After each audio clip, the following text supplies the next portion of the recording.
When I think of the 1950s and the dawn of the transistor era, I think of pocket-sized radios. Cute, plastic little radios in vibrant colors and fun designs. This radio is nothing like that.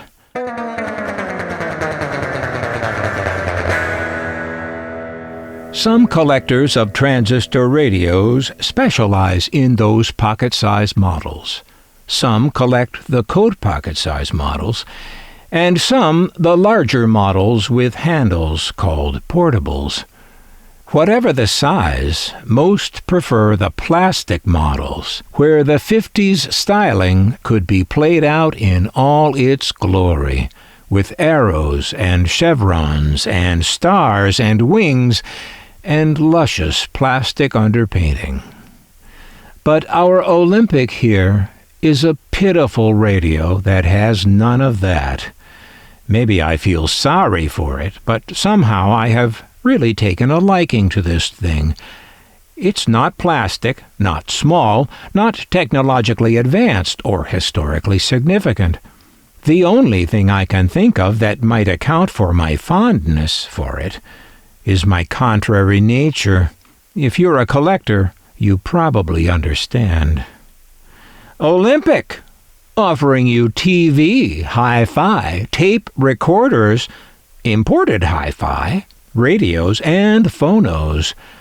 This radio, Olympic Model 859, says on the back, genuine imported leather, and comes with a leather strap, too. The radio is considered to be an American-made radio, even though it doesn't say where it was made. According to the Tariff Act of 1930, quote, every article of foreign origin imported into the U.S. shall be marked with its country of origin, end quote. So, with no markings, we assume American.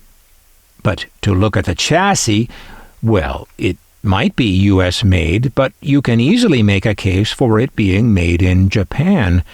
In support of that is the fact that the radio has Hitachi transistors in it.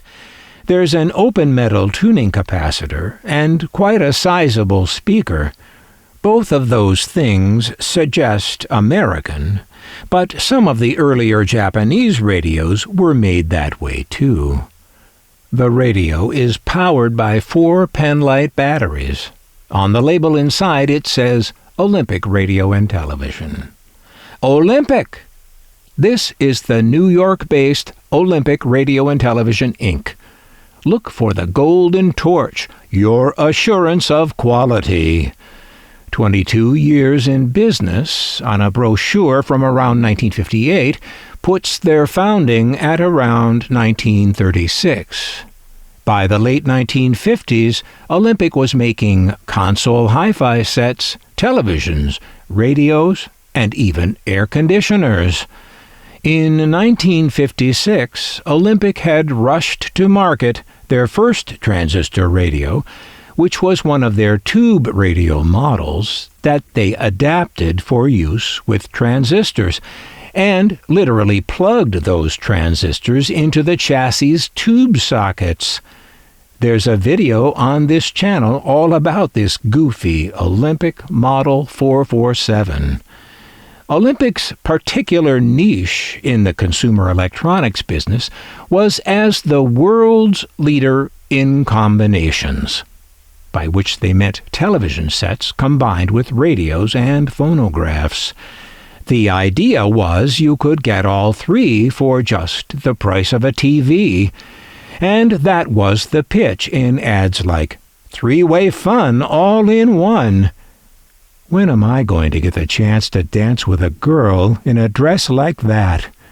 And all three for the price of TV alone, from the world's leader in combinations. Buy TV, get all three. Hi-Fi TV with 3D, Hi-Fi AM/FM radio, and Hi-Fi stereo phono. Choose from fine furniture woods in modern, traditional, provincial, or Chinese from $299.95. And here is their transistor radio lineup for 1959, including a model very much like the 859 model we are looking at today. This one is the 766 model, in a very similar leather cabinet. From the model number, I'd guess it to be an earlier radio, like last year's model.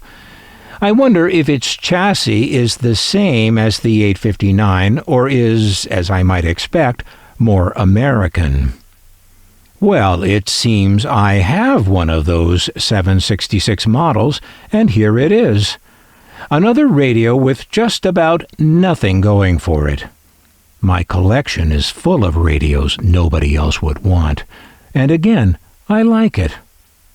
Inside, it's definitely a different chassis, an earlier American-made chassis, with what looks to me to be all American-made parts.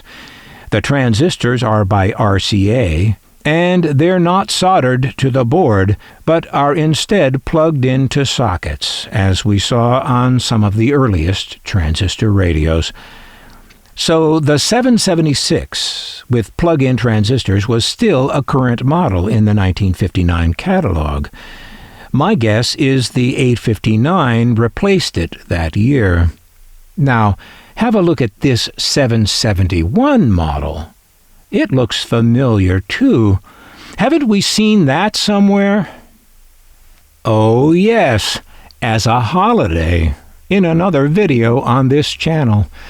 So in 1959, Olympic's transistor radio lineup ran the gamut from all American radios to American radios incorporating foreign-made parts to entirely Japanese-built radios imported and rebranded as Olympics. So this is when it started to happen, folks. Neoliberal economics, offshoring, and the hollowing out of America's industrial base. You're looking at it. As in most other leather radios from this era, they used the leather's flexibility as a hinge, an unreinforced hinge for opening the back. That hinge is, of course, by now what we used to call a goner, and so the radio's back is detached at the top. That gold spear on the front is some sort of effort to put some pizzazz into this radio's styling. That and the tapered shape to the gold metal on the front.